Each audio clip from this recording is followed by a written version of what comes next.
Hi, and welcome to another episode in Vedic Astrology 101. Okay, so how are you guys doing?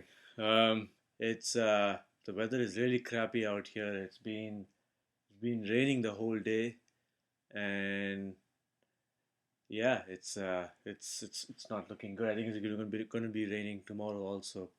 But anyway, let's get down to Vedic astrology.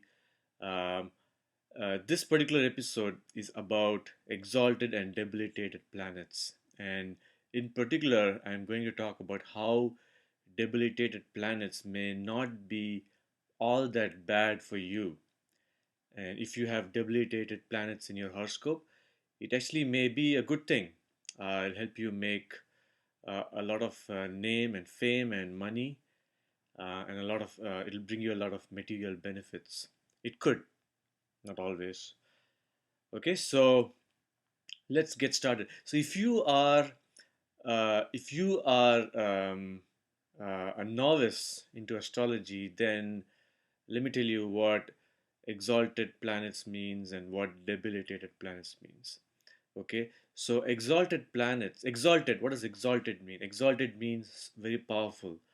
Um, it's basically planets that are placed in a very favorable position. Planets that are in the strongest sign possible.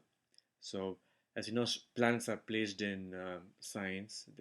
For example, Venus can be in Libra or Scorpio or Sagittarius or Capricorn and so on and so forth. So, but Venus, if it's in the sign of Pisces, then it's in the strongest position possible. Okay, so Libra in Venus in Pisces means that Venus is exalted. Okay, and similarly, if Venus is in the exact opposite sign, which is Virgo, which is six signs away, it means that it is debilitated. Right. So just like that, this same thing applies to every planet. Sun is exalted in Aries and it's debilitated in six signs away, Libra. Moon is exalted in Taurus and it is debilitated in Scorpio. Okay, Mercury is exalted in Virgo, and it's debilitated in Pisces. Venus, as I said before, Venus is exalted in Pisces, totally opposite of Mercury. Venus is exalted in Pisces and it is debilitated in Virgo. Next is, let's see, Mars. Mars is exalted in Capricorn and it is debilitated in Cancer.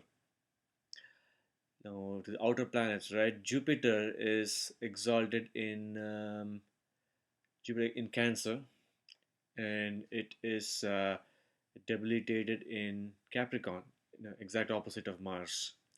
Saturn. Saturn is the exact opposite of Sun. Saturn is exalted in Libra and it is debilitated in Aries. Okay, so what I'm here to tell you today is, if you read about astrology or if you go search on the internet and read about astrology articles and stuff, what you will find, what people are saying is that, and obviously it's not nothing wrong with that. It's perfectly truthful. Is that planets that are exalted will give you a lot of good results, whereas planets that are debilitated will give you a lot of bad results.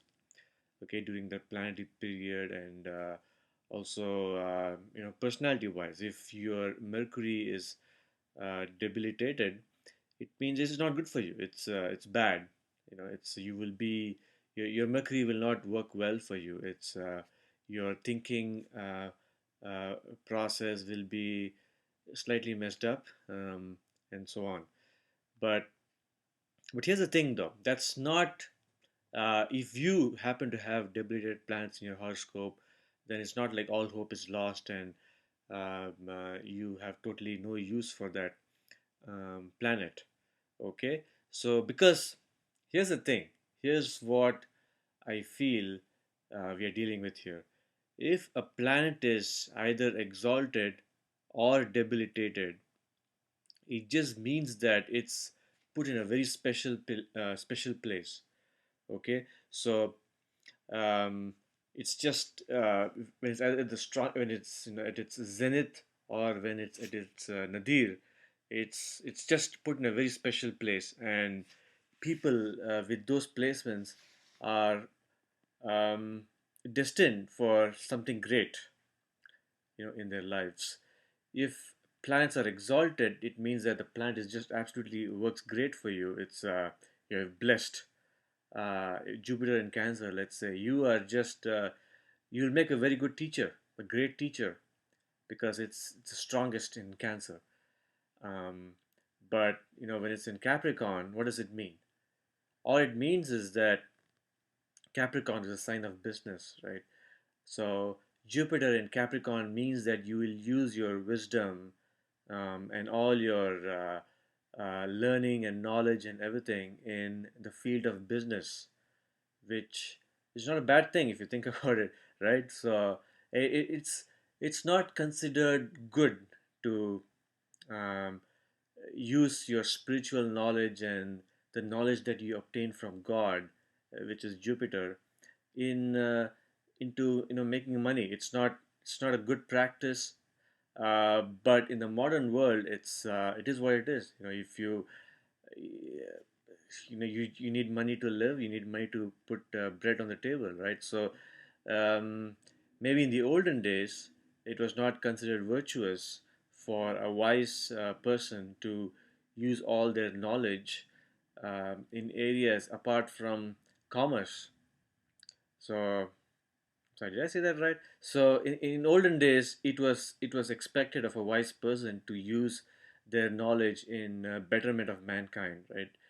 Cancer is what, nurturing and all of that. So you use your Jupiterian skills to nurture mankind, as, let's say, as an advisor to a king, right? As a minister, you don't use it for business and for building a cutthroat company, um, making tons of money, and explosion of stock prices and so on. That was not how it was.